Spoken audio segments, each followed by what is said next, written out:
Today I'm going to give you 2 ways that you can help your audience to like you. If you're trying to persuade them of anything, if you want them to change their way of thinking, or if you want them to do a specific action or activity, it really helps a lot if they like you. It just makes persuasion so much easier.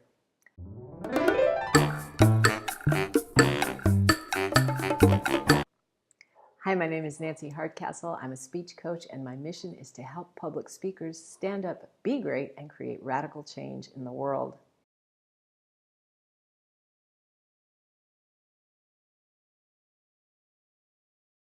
The first thing you can do is use self-deprecating humor.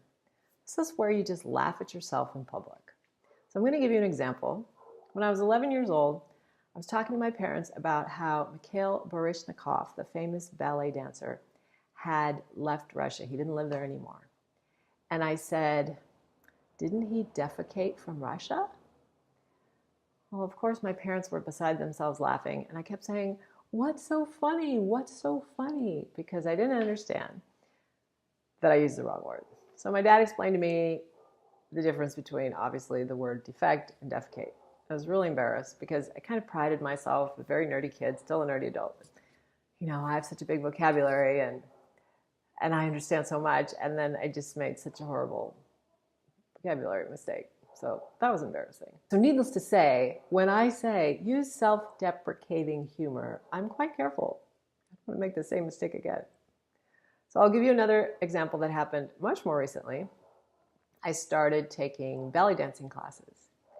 And I was there the other day, and it's a traditional studio, so there's a big mirror across the room. And I was trying to be graceful, which I'm not particularly graceful, and trying to be coordinated, which I'm really not that coordinated. And I thought to myself, "Nancy, you are really not built for belly dancing. You've got a body like a pencil." But nevertheless, I really like it. I really like the music. It's fun. I love the teacher. So I'm going to keep trying. I don't want to let the fact that I'm built like a pencil stop me from learning how to belly dance. So there you have a couple of examples of self-deprecating humor.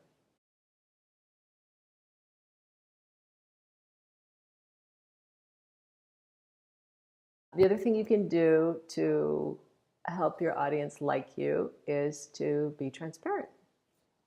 Just be real. So in those examples, I was being real, but I was also using humor. So when you're transparent, you don't necessarily have to use humor. You just say the truth.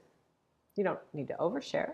But especially if you're saying things that people are often a little bit uncomfortable talking about, and you're just out with it. For example, this last year, I decided to grow out my gray hair. You can see it all there. It's a little shocking even to me still. But in our society, people say things like, well, we should honor older women, and they shouldn't use plastic surgery, and they should learn how to age gracefully. But when it comes right down to it, it's much easier said than done. But the fact of the matter is, I didn't want to feel that old is something to be ashamed of, or that older is something to be ashamed of.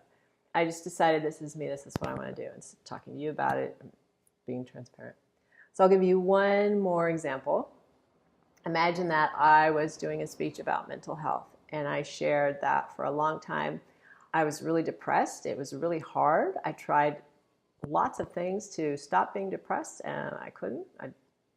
It just took a long time. It's a dark period in my life.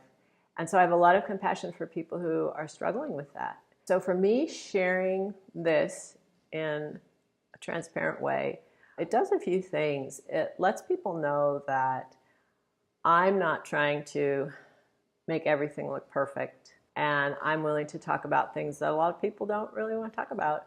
It's interesting, sometimes when I bring it up, people kind of shut down.